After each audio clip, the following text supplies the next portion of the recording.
everyone, and welcome to the Surviving UX podcast. We keep it so real here that we might be actively hurting our own UX careers to bring you this show. Hey Meg, how was your Hey, week? hey, Jessamyn. My week was pretty good, I think, in part because I took some time off. I just got back to the office for a couple of days last week after the long weekend, and I think that really improved my general mood. Also, Short week, Labor Day, all that. I had a miracle, a technology miracle happen. Mm-hmm. My fifth generation black iPod Classic, uh, was lost many, many years ago. And I tell everyone that it's like the saddest thing that I've never been able to recover in my Mm. life. And somehow my husband, Patrick, found all of the music on that iPod. The iPod still is somewhere in the world What? there, but Okay. on some old machine or some old hard drive was like an exact copy of all of the music. Whoa. So I have been in like between like 90s 2006 heaven. Okay. 2012 heaven of like all of the music that I watched like right after I graduated college and like Oh thought I man. was so hip and cool. That is so cool. Oh, My husband is also an iPod fan and he's gone through many of them. And then when they discontinued them, he was like, uh-oh, because they burn out after a couple years. They don't last forever. oh, so if I did So find mine, it wouldn't actually even work. no, I think they still work. It's just that they're not making them anymore. They discontinued them. Hmm. They're Yeah. considered obsolete, I guess. Well, I kept But looking up like what iPod was this, like to try to like figure yeah. out like because we were trying to figure out if it had all the songs and we were doing all this sleuthing and so we needed to know the size of the iPod and I couldn't remember exactly. So I did all this sleuthing and when I was like looking up the iPod stuff, all the stuff that came up was iPod touches, which are much more recent, like in the past, like Mm-hmm. more like I don't know, And 10 pricey. years as opposed to 20 years ago. Um, yeah. And so it's like people don't even remember the iPod Classic, but I sure do. Mm-hmm. Oh, I miss that thing. It was a It's out there brick. somewhere. Yeah, it was a Oh, brick. really? Oh, yeah. Oh It man. was like the first one with video. I would watch like little episodes of the British Office on it and like think I Oh my was so gosh. cool. Wow. That's pretty Anyway, cool. And there's a famous episode of The Office where they give an iPod because they were like new at the yes. time Yes. and They they were give like one a away at like Secret Santa. yes, I've listened to the Office podcast, the Office Ladies podcast, and they talked about how they were like featured at the Apple conference, the Apple Developer Conference too that Oh year. my It was a gosh. total tie-in with like the latest hip stuff. So, or something like that. Actually, maybe I got that wrong. Maybe it was that like the first video content that was available on iTunes was the season of The Office. So anyway, check out that podcast if you want some real Absolutely. actual facts. But Nice. yeah, and how about you? How was your week? This week was good. This was my last week of work. I'm now on my leave. So I had to Woohoo, you do a made lot of it. handing off and into just life mode, which I haven't done. I mean, I literally haven't had a break since 2019 with my last prenatal leave. So That's not really a break. It's not a no, break. but it's not a break, but it is time that I'm not constantly working. So feels good, feels good. And yeah, looking forward to it. My husband was like, "Do you want to like go swimming or something or take walks?" And I was like, yeah, I do. I'll get to that." And then I sit down at the computer at like 10 a.m. just like I usually do every other day. Got to So get out of that habit. yes. So, guys, our guest this week is we're really excited to have this guest on. We've known him for a long time. He is a user experience professional. He has been in the game for nearly 20 years. He has served as UX leader for Netgear and a user research director at Arlo, Samsung, Citrix, and Roku. And he has been a user researcher at Zynga and Yahoo, among others. He's a grad of Rochester Institute of Technology with a master's in IT and Augsburg University with a bachelor's in computer science. He's also married, dad of two, and lives in fabulous Orange County, California. Please welcome to the show, Brian Ashbaugh. Hey, thanks for having me. I'm super excited to have this conversation with you guys. Yes. Hey, Brian. Yeah. Long time no see, man. It's Yeah. been a while. Yeah. So actually, I don't know how you two know each other, and I'm not sure. I know Brian quite as well as you do, Justin. Realize that. So Brian, was it Citrix at the time or was it Yeah. Log Me In? Citrix. Okay. Okay, so Citrix, but you must have been there, Meg. You Hmm. must have been there at the same time. What were you guys working on? We Or did like not what types even of stuff? bagels in the kitchen mostly. Bagels in the kitchen. I All don't right. know if we actually worked together at Citrix. I think our paths just sort of crossed. We Ah, worked there at the same time, cool, cool. right? Yeah. This was Yeah. You were, 2015, 2016, yep. something like that. Yep. You were in Santa Barbara and I was in San Francisco. Okay. And our cross passed every Monday morning in design critiques. Oh Yeah. gosh. You were Those doing were the research and worst. design. You were Those doing it all. crits were the worst. They were the worst. There was no rules. It was just a big shit show. It was a big dump. It was terrible. They were terrible. People hated those crits, And do you including They're, feel the myself. same? I think a lot of people struggle with design crits and how to do them effectively. And I actually that's the most organized I've ever seen seen a design crit. At Yahoo, I was exposed to them. Those were pretty good. They were a little bit more organic, but there was a good system in place Hmm. when you guys did it there. I've never seen anything like it. I don't know whether it was good or bad, but that's the first time I've heard that. But almost every other place I've worked, I think we're always talking about how do we give design feedback? What's the best way? How do you set up the conversation in the right way to get the feedback that you want? And so it's Hmm. hmm a struggle, I think. Yeah. Gosh, Yeah. what a I do nightmare. love that a lot of people, at least a lot of people I work with now, like are pretty good about doing the thing where it's like, here's where the project is at, like here's where the stage is at, and like here's the type of feedback I'm looking for. So we're not wasting like a ton of time being like, here's some blue sky ideas, like here's what I'd love to hmm see happen. Here are a bunch of things that every single engineer you talk to or is not gonna implement or do or adopt. Mhm. So hmm I think that's like very good to kind of Mhm. learn how to do very consistently, because it really is a nice gift to the people who are taking their time to give you their critiques, and also keeps them on track too, because they Mhm. can be like all over the place and not being very super helpful. Mhm. um, so I yeah. like to think that I give feedback freely with like, you can take this or leave it, and I'm not going to care either way. But I know that that's not totally true inside. And I still wrestle when people reject my feedback. And I'm like, I have to remind Oh. myself, like, oh, just let it go, let it go. But I'm like, why don't they hear me? We actually did a retro recently on like design crits, like thinking, meta thinking about design Mhm. critiques.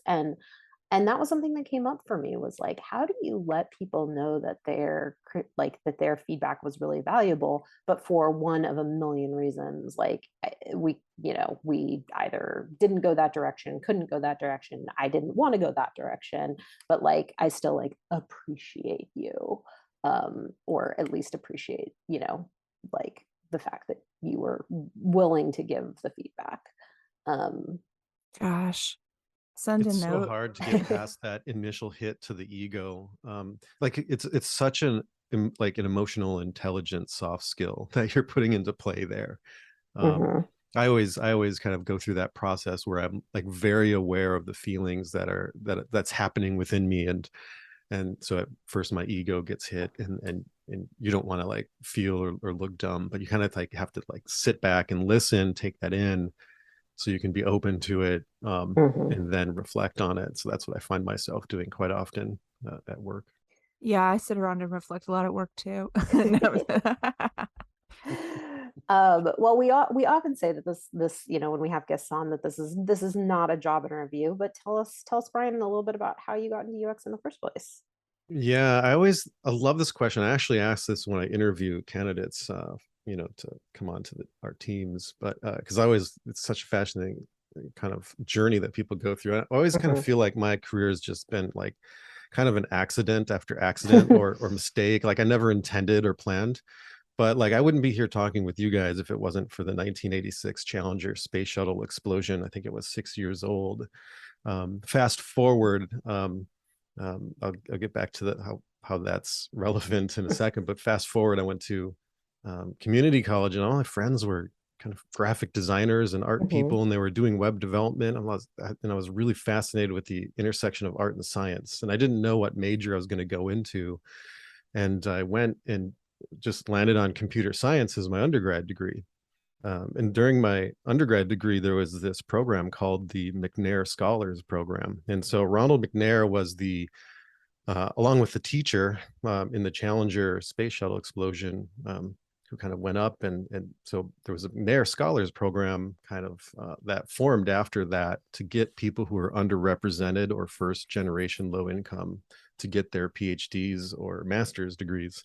And I had never thought about getting a master's degree before. And there was kind of like a simulated research projects that you would work on in the summer to set yourself up for success to get into grad school. And so I ended up going to Rochester Institute of Technology because I was really fascinated with web development and design. And I stumbled across the Usability Professionals Association and found that really interesting. I was doing coding, like I was a developer when I started. I was kind of gearing up to do that kind of career. But then I started having all kinds of questions about the stuff that I was building. Would people use this? Like, how would they use this? Would they remember how to use this? Those are later some on? great questions. Yeah. So I just fell in love with questions at that point, and then I got my master's degree. So, it's amazing when you look back at the ripple effects that happen in events in life. And so that Challenger space shuttle explosion, that's a sad moment in history, but it really changed the trajectory in a major way in my life. And I just, accidentally got an internship at Yahoo. They sent me an email that, and I had Yahoo email at the time, and their corporate email went into my spam folder. And I normally don't check that, but that there's hundreds of emails in there. One day it was just 4. So I'm like, oh, there's a 4, I'll check it. And there was an invitation for an internship, and I didn't believe it. I'm like, this is a phishing attempt or some kind of social engineering attempt. And I got back to the person, talked to them, and slowly realized that it was a legitimate. I was just confused. Why would their corporate email go into you'd think that they would have some control over that. Maybe the algorithms weren't so hot back in those days. Yeah. So I did eye tracking research at Yahoo. I did eye tracking research as a project in grad school. So it's super, super niche. I don't think many people do that. It's a pretty expensive research method. Well, this is years ago, but like whenever I'm at UX conferences and they're like, hey, eye tracking software booth, I'm like, oh, pass. Like there's no way, because they cost so much. It's like tens of thousands of dollars, right? Yeah, I think $40,000 per unit at the time. They're probably down to 10 now. They're getting cheaper, but yeah, we use that quite a bit. I worked in the search results and image search product space. And so, man, people make decisions so quickly. They make these split-second decisions before a click. And so you're really chasing like metadata, like what pieces of information are helping people make a click decision. And those things happen so fast. So really fascinating. I haven't used eye tracking since then because it is a pretty expensive method to set up. That's cool though. With it. Gosh. Yeah. Brian, do you have any work rituals? So like you get started to your work day, any beverages that you take? Oh my gosh. Or, ambient noise or music or sound or space, anything? No, I need to get better at it. I want to, my life is so hectic with kids. The work ritual is getting up at 6:30 and getting breakfast and kids out the door and driving to school and all that kind of stuff. But other than that, my desired work ritual every day is just to wake up before the kids do work out, spend 30 minutes of writing. I want to do so much more writing and just get into it. I love it. It's really reflective. And then after getting kids to school, I do make coffee. I start my work day. And a new thing I just read about was, if I could have the luxury of just don't read email in the morning. Just read it one time a day at the end of the day. And just, if you can do that, it's hard when there's so many fire drills happening, but usually those come in the form of Slack. So yeah. If they really want you, they'll find you. Yeah. So I think that's one. When I think of work rituals, I actually think of habit forming behaviors for myself and for teams. And I think about the work week. And the larger thing is at the end of the week, we started using a tool called 15.5. And I love that tool. It's like, how did your week go? What went well and what didn't go as well? And Mm. what are you planning to do next week? So it's just nice to wrap up your week with that. Oh, I feel And like I've done something like that where it pops up on Friday afternoon, right when you're like Mhm. spacing out and you're like imagining yourself driving away, and then it's like, oh, answer these 5 questions about your week. But then I don't know if anybody reads it. Is it supposed to be read, or is it just reflective? it's but yeah, I mean, this tool it was read by my manager, and he would make comments and reflect, Did kind you of like comment. that, or would you would rather it just I your feel like it's invasive. personal? I think you can set it up different ways. That tool is pretty flexible. I didn't mind it because it was Mhm. like, it was just such Sometimes a great way to like feedback's just, good, especially if you're like in a good space with your I mean, manager. it depends on the environment that you're working in, right? Like Yeah. what kind of safe psychological Right. space is Because the tool otherwise you're Mm-mm. writing carved for the out? manager. You're not Right. writing You for are yourself. writing for the manager at Yeah. that point. Well, I don't know. I wrote for myself, which maybe, depending on Yeah, who I your mean, manager is, could be dangerous. yeah, Dear right. dear I think that Brian, just is what you said. Like it shows the type of like culture. you feel like you can be honest. I mean, Yeah. how honest do you really feel like you can be? Because that's the thing. Like, how honest am I going to be in something that's sailing off to a manager or who else? I don't know. Mhm. Who's Yeah. Mm. reading it? Yeah, that's a really good point. I had those questions, and we had those questions when we started using that tool. But yeah, there's ways to control it and get visibility around who it's going to be shared with. I mean, the rule of thumb, if you're going to write anything, whether it's email or anything, it's stuff that you shouldn't, if it should be stuff you're willing to say in front of somebody's face or in front of other people that you're Or on talking the evening news. I mean, I don't see any difference something like to. that versus like putting it in a Slack or an email in terms of privacy. How, once you send it, if it's visible to your manager, it could be visible to anybody. Yeah. And at that point, then you're basically just saying, here's what I did this week. And it's like a status update. I don't know. Yeah. Yeah. There's just a lot of like, it's just, I wouldn't pour my heart out into something like that. yeah. Why I ended up doing that, because it's like my weekend starting. I want to unload some of this stuff over the weekend, so I'm not ruminating or thinking about it. Mhm. So it's a nice way to do that. I would do this. We would have retros each week with my research team before 15.5. That's what we would do, so that we can kind of Mhm. talk about, hey, what were the tough things that happened this week, and what can we learn? We're always reflecting. I always open up space for reflection. Otherwise, we don't learn. You're just doing all the time. You're just doing, and then Mm. like, so what was hard about this week? And then we would lean into it, and like, so yeah, building that's like psychological kind of safe environment for my team is so important, because I want to Mhm. learn every uh the things we struggle with, and the Mhm. failures, like, the it's so important to learn from. And it's like, wow, like you learn so much from that stuff, that like Mhm. you use that to your advantage later on. But if you don't reflect, you're not gonna really learn and take your career to the next levels. What are some of those like biggest problems, biggest challenges, time wasters, productivity blockers that come up? Email.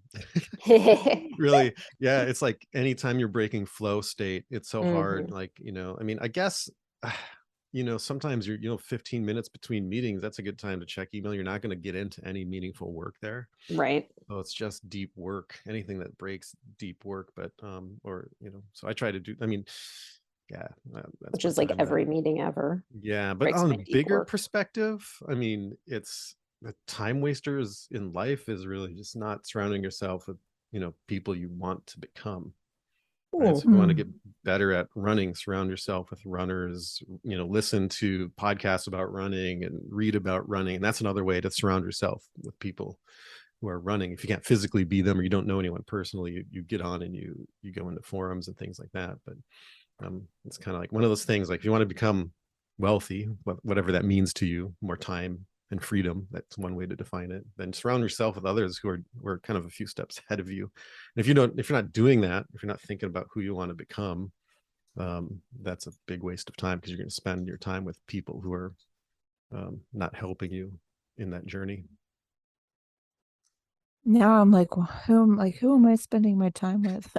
You guys, I guess. My Yeah, kid, my kid, I know. and I'm like, I definitely don't want to become my kid. So Yeah, what am I no, that's a doing? struggle. That's a real struggle. And you're like, okay, I need to break myself from spending too much time. What's the balance here? Um, so, Brian, you've spent a lot of your career in, user research. And one of my biggest challenges when trying to do user research is finding people to talk to. What are some of your favorite ways to find users to interact with and perform research with? Yeah. Well, the short answer is whatever is the way is that is the fastest. Yeah. Um, Ah, I don't know why I've just found myself working at companies that have to be scrappy, or I don't know if this is mhm. just bad habit and trend that's happening in companies. When I first started my career, it was like 3 week long research project maybe it's still that way in some places, but I've just found myself having to be really scrappy, and you go to your existing database and you pull from there, or pull from panels that you have from tools that you're already using, like userinterviews.com or usertesting.com, recruiting at the end of surveys, and internet intercept surveys. But the challenge with a lot of the stuff is you're reaching out to your existing customers, so it's harder than to find people who are not your customer. That's the biggest question, is not who your customers are, but why are people not your customer? Mhm. So it's trying to find those people are challenging. And one example of this is kind of funny. We had kind of a situation at a place that I worked where they wanted to talk with 1%ers, really wealthy people. I was like, wow, how do you find a 1%er? Those people don't exist on panels or anything, Yeah. Mm, how do you mhm. do that? And so I They're joined not a doing Jared. user tests for $10 a Yeah, pop, that's for sure. yeah. So I joined this talk that Jared Spool put on, like how to difficult to recruit customers. And he was like, just go where they spend time. Mhm. And so I went to my manager. I'm like, hey, I think this is a really great idea that we have. If we want to talk with 1%ers, our team needs to really hang out with where they're at. Ooh, So You're can so like, you fund us to get it hang out up in at, the club. yeah, the golf club? I don't even know, like I on just the imagine you, yacht yeah, on a yacht. in That was where Ibiza my somewhere, Country club. Yeah. did that get you know, any traction? Are you on a yacht right now? no, unfortunately, we did not. We ended up trying to talk with these these people that often install equipment and work with and set up products in homes of 1%ers. Ooh, okay, So that's Okay. we kind of had this creative. roundabout Yeah. way of like, okay, who might a 1%er hire to do certain kinds of works? It was one of these conversations that happened internally where we knew that somebody's income was pretty irrelevant to what we were studying, but we Mhm. kind of had to meet the teams where they were at. And over time, I think we've had success because they started saying things like, okay, we're targeting the 5%ers. Or now we're targeting the 10%ers. And the percent always got bigger because everyone had Mm-hmm. challenge, like really focusing on that. And we had to really educate them on it. It's not about the income, it's about the experience. Are they an expert or a novice, or how much education do they have around a topic, and start recruiting Mm. around that. So, on this topic of finding people to talk to, um, let's all think back to the last time we actually did any in-person study, like with another human being physically next to them or in their office space or that kind of a thing. Um, do you think those days are over?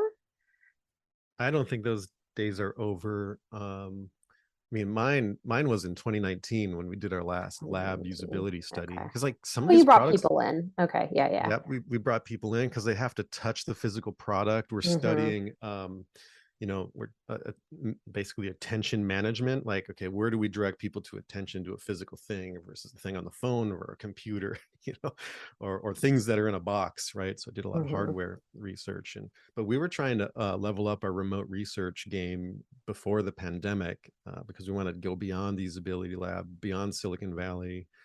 um, but yeah, ethnography and kind of field research is something I Mm-hmm. think is really important.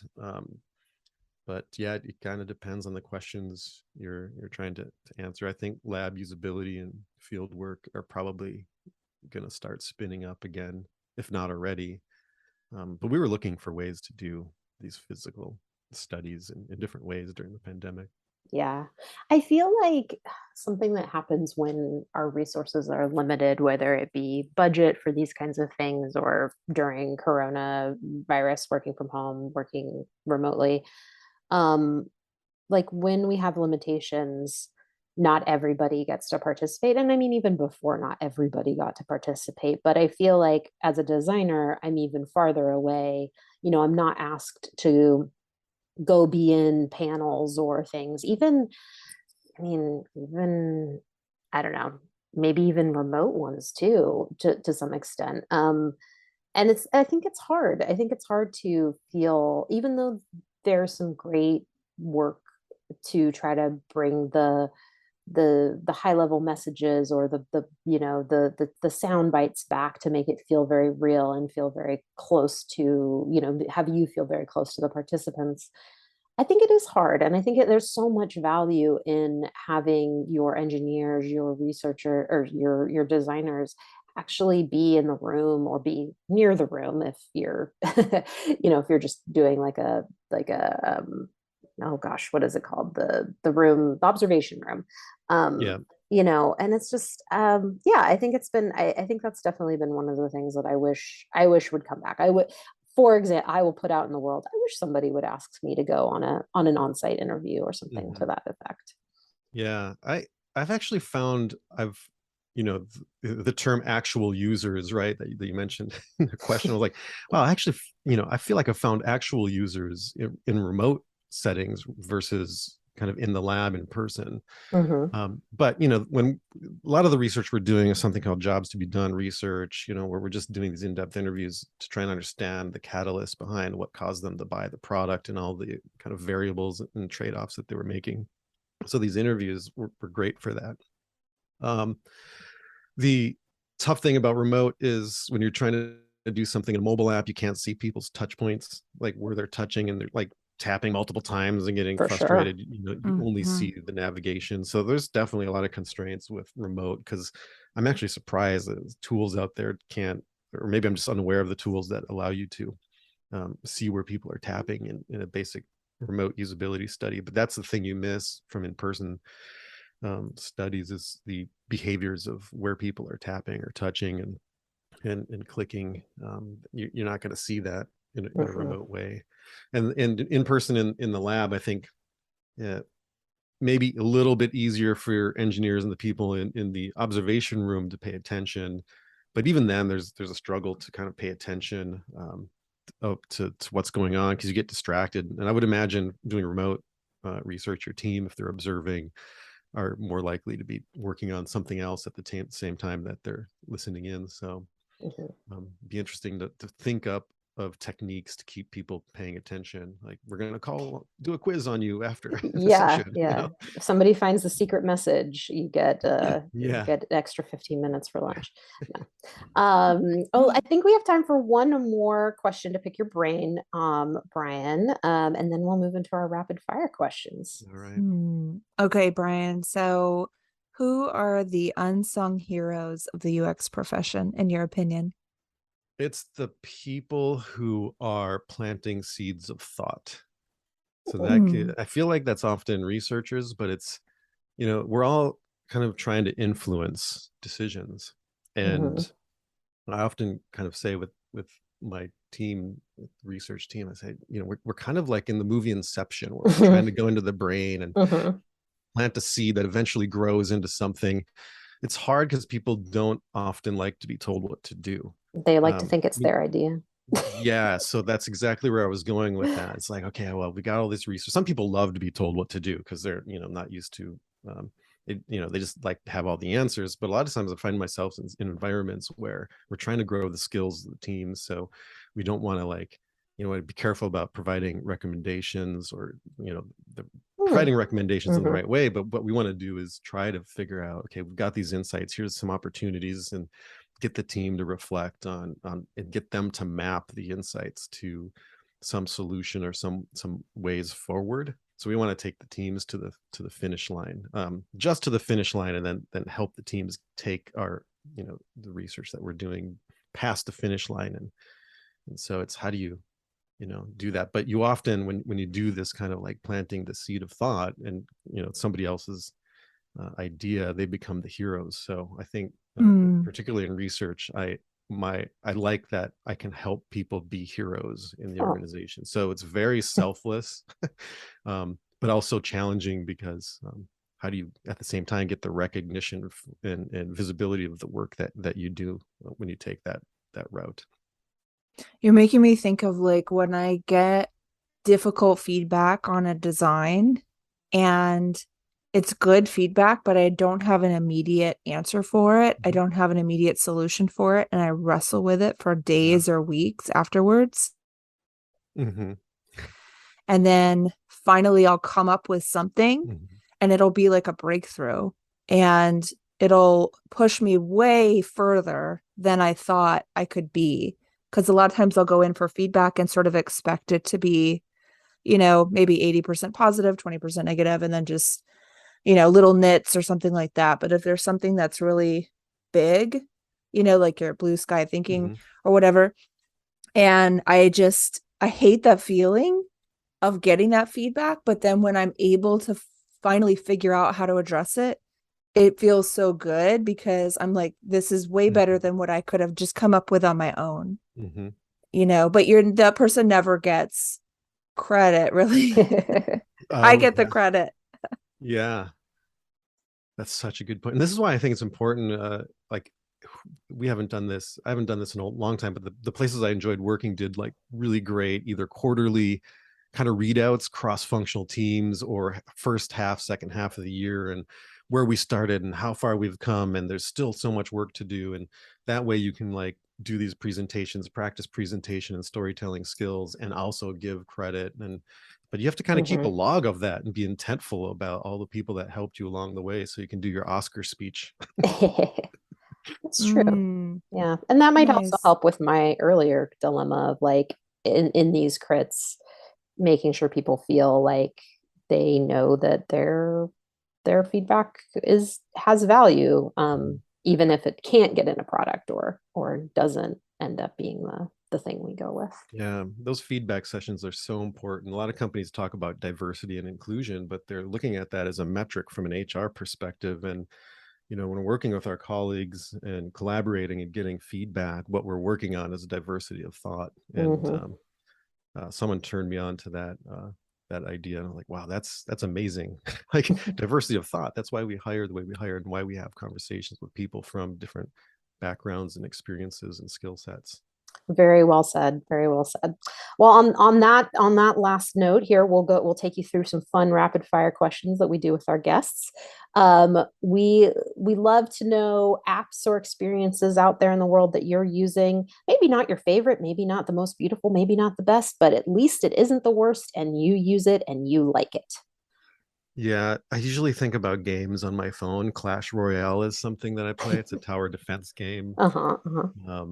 It's just well done, well balanced game. Amazon, it's like you just order stuff and then packages come and it feels like Christmas every time. Even though you know what you're getting and it's coming, it just feels so great. You're opening a box. Nice. All right. A fancy or funny concept or word from UX or HCI that somebody outside of our profession, wouldn't know, wouldn't understand, maybe without some further context or explanation. Yeah, I think ethnography. That's the first time I heard that word. I was like, what is that? That sounds really deep. And it's that's the first thing that comes to mind. Like Margaret Mead out in the wild studying the natives or something. Yeah. And like, man, I used to work with people who were very, very much sticklers on the difference between ethnography and ethnographic methods. And they would probably be very, very disappointed in me right now that I would not be able to pull that out and tell you the difference. But I do remember that there is a difference and that I should go look it up. All right. And our last question is, as our podcast is all about surviving our professions, our careers, our lives, how are you going to survive the week ahead? One do and one don't that you're keeping in mind.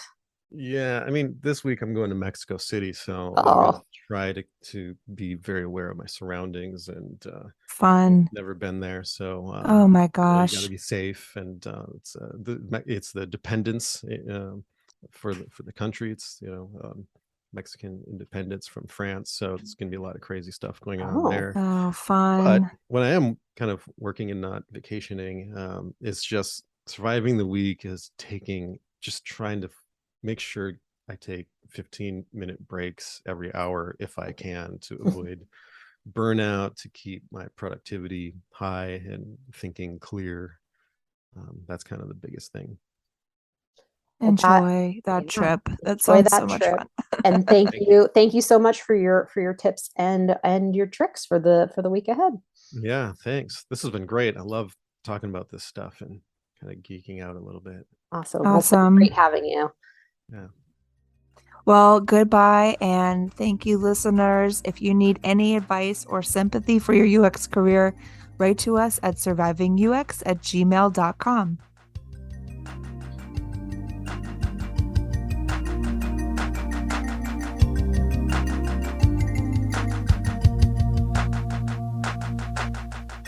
Surviving UX is hosted and edited by Jessamyn Edwards and Meg Kramer. Our theme music is, among other things, the on-hold music for Cisco phones, Opus Number 1 by Tim Carlton and Derek Deal.